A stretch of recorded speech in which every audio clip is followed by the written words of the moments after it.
Hey gang, today I wanted to talk about something that comes up quite frequently in the immigration context of when Filipinas, female people from the Philippines, come to the United States based on marriage or fiancé status.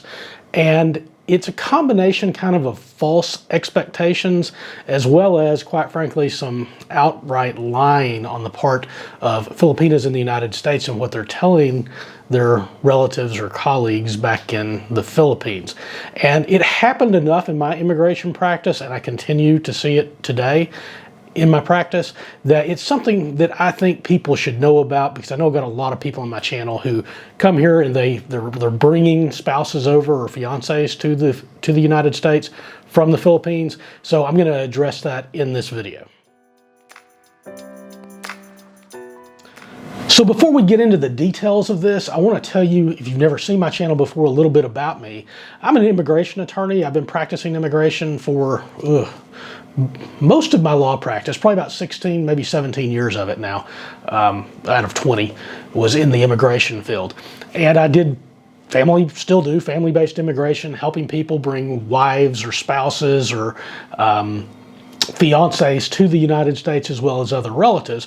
And the countries that I serviced, for the most part, the Philippines was a big one. Also Costa Rica, we had a little bit of Poland, the Ukraine, Russia, Romania, and Colombia and Thailand. And I didn't see this phenomenon with any country that I had ever represented people from other than the Philippines. It was pretty much unique to that country.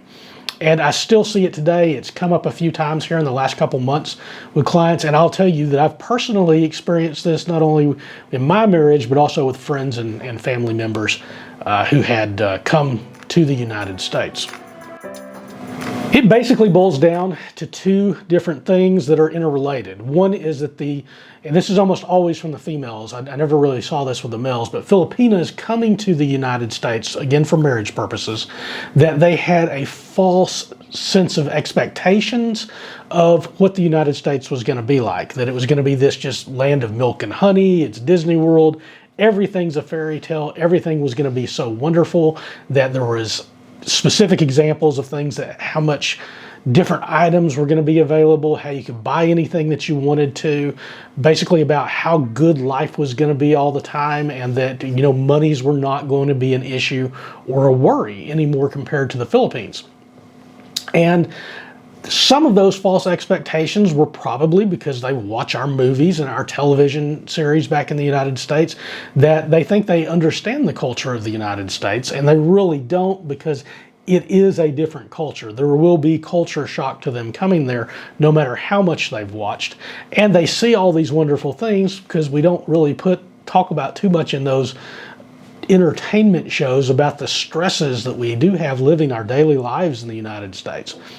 But another huge portion of it comes from what they are hearing from relatives or friends or churchmates or people that have immigrated to the United States due to marriage, who have told them all of these wonderful things that are going on. And those things, again, mostly related to money and lifestyle and culture, and about how everything is worry-free and you have this just wonderful life in the United States.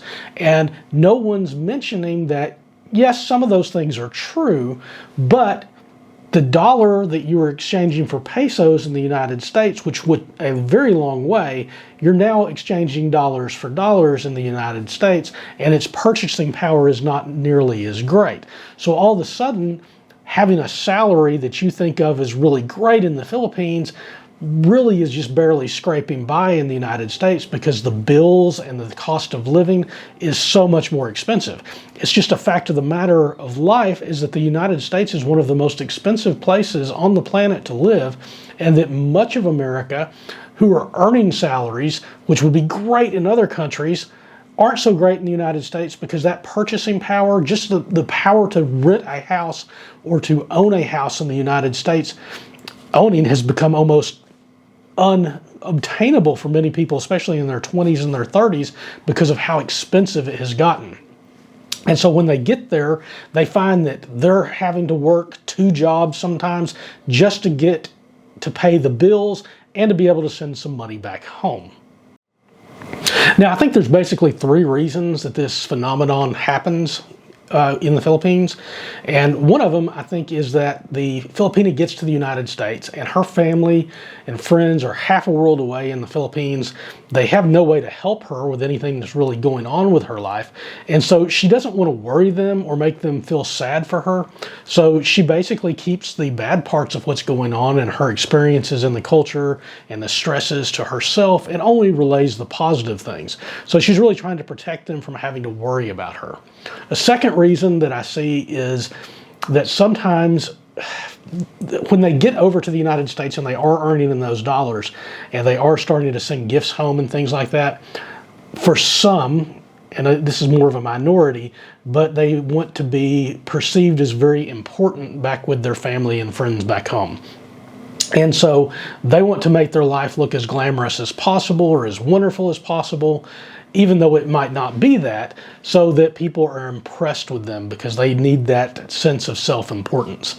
And then finally, the reason is because in the Philippines and really throughout Asia, you have a culture of what's called saving face, and that you don't want to be shamed or have anybody feel bad about you. And so I think that in those cases, because of that culture, it's not necessarily lying, it's just we're going to omit certain facts and only talk about the good things so that your life looks perfect for everybody else.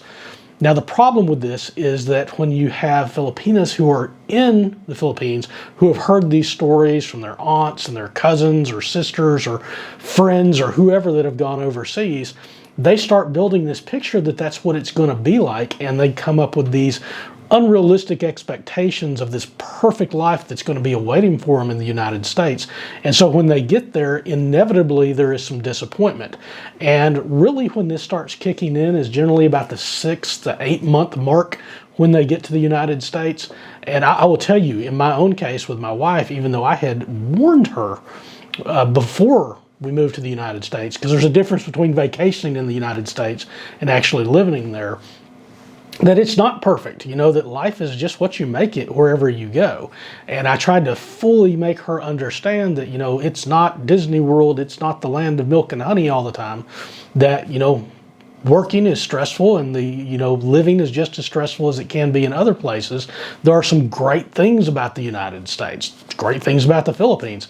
There's great things about lots of different places, but there's also negatives and drawbacks. So even though I had tried to instill that with her, she still believes some of her friends and relatives in the United States more so than what I was telling her, downplaying those expectations. And when we got to probably be about 8 months of living in the United States, that really sunk into her. And I remember her coming to me and telling me, why did people lie to her about this and not tell her about these other things?